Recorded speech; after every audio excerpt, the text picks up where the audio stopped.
जी अस्सलाम वालेकुम। Today we are discussing about chemotherapy. First we will discuss its definition. Chemotherapy means treatment of diseases caused by microorganisms or cancerous cells.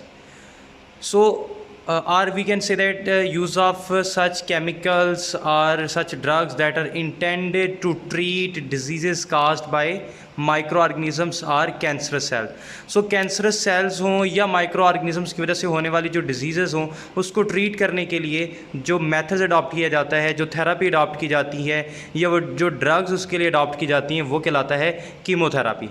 और जब हम chemotherapy की बात करते हैं तो इसमें एक पुराना कंसेप्ट आता था कि जी कीमोथेरेपी सिर्फ वही ड्रग्स हैं जो जस्ट कैंसरस सेल्स को ट्रीट करने के लिए, जो ट्यूमरस सेल्स को ट्रीट करने के लिए इस्तेमाल की जाती हैं।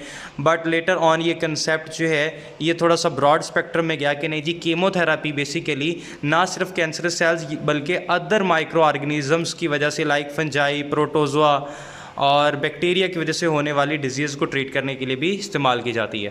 Then important factor is that the chemotherapeutic drugs should be toxic to microorganism but innocuous to host. ठीक है कि ये जो कीमोथेराप्यूटिक ड्रग्स हैं ये टॉक्सिक हो माइक्रो ऑर्गेनिज्म के लिए बट इनॉक्वस टू होस्ट के लिए। लाइक अगर हम बात करें मेमेलियन सेल की या ह्यूमन की बात कर रहे हैं तो ये वहाँ पर मौजूद बैक्टीरिया की ग्रोथ को तो रोके, बैक्टीरिया को तो किल करे, उसमें मौजूद किसी केमिकल को आल्टर करे या उसको डीनेचर करे या उसकी स्ट्रक्चर को डैमेज करे, बट वो होस्ट को किसी किस्म का कोई नुकसान ना पहुँचाए। तो ये बड़ा एक इंपॉर्टेंट फैक्टर है कीमोथेराप्यूटिक ड्रग्स की सिलेक्शन में। सो उसके हवाले से जब हम बात करते हैं कि ये उस होस्ट के लिए इनॉक्वस हो, उसको नुकसान ना पहुंचाए, तो फिर कीमोथेराप्यूटिक ड्रग्स के 3 मेजर टारगेट्स आते हैं। सबसे पहला आता है क्लास 1 रिएक्शन। क्लास 1 रिएक्शंस वो होते हैं that use glucose and other carbon sources to produce ATP. ठीक है, तो कार्बन सोर्सेज या ग्लूकोज को इस्तेमाल करते हुए एटीपी प्रोड्यूस की जाए तो इसको हम कहते हैं क्लास 1 रिएक्शन। बट याद रखें कि क्लास 1 रिएक्शन एक अच्छा टारगेट नहीं है क्योंकि जो मेमेलियन सेल है लाइक ह्यूमन है वो भी ग्लूकोज को इस्तेमाल कर रहा है एटीपी की प्रोडक्शन के लिए। ठीक है, सो इसका मतलब ये है कि अगर आप बैक्टीरिया को किल करने के लिए क्लास 1 टारगेट करते हैं तो बैक्टीरिया की ग्लूकोज तो टारगेट होगी, वो तो ब्लॉक होगी, लेकिन साथ के साथ ही मेमेलियन सेल लाइक ह्यूमन है उसकी भी ग्लूकोज ब्रेकडाउन होना ब्लॉक हो जाएगी, वो भी टारगेट होगी।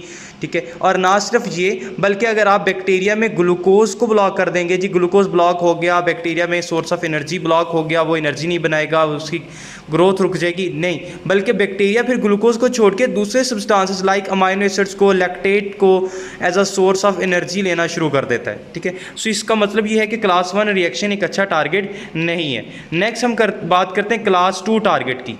क्लास 2 टारगेट में वो रिएक्शंस हो रहे होते हैं जो कि एनर्जी को इस्तेमाल करते हैं और क्लास 1 के मालिक्यूल्स को इस्तेमाल करते हुए small molecules like amino acids बना रहे होते हैं। ठीक है, ये भी एक अच्छा टारगेट नहीं है। फिर हमारे पास जो most important and major target is class 3 reaction. Class 3 reaction में क्या होता है कि स्मॉल मालिक्यूल्स को यूज़ करते हुए मैक्रो मालिक्यूल्स बनाए जा रहे होते हैं, लाइक प्रोटीन है, न्यूक्लिक एसिड है, पेप्टाइडोग्लाइकेंस है, ये बनाए जा। सो हमारे पास इस सब के नतीजे में ये बात सामने आई कि जो हमारा मेजर टारगेट है, जो इंपॉर्टेंट टारगेट है, वो है क्लास 3 रिएक्शन, जिसमें हम मैक्रो मालिक्यूल्स की फॉर्मेशन, उसकी प्रोडक्शन, जैसे प्रोटीन्स की प्रोडक्शन है, पेप्टाइडोग्लाइकेंस की प्रोडक्शन है या न्यूक्लिक एसिड की प्रोडक्शन है, इसको ब्लॉक कर रहे होते हैं।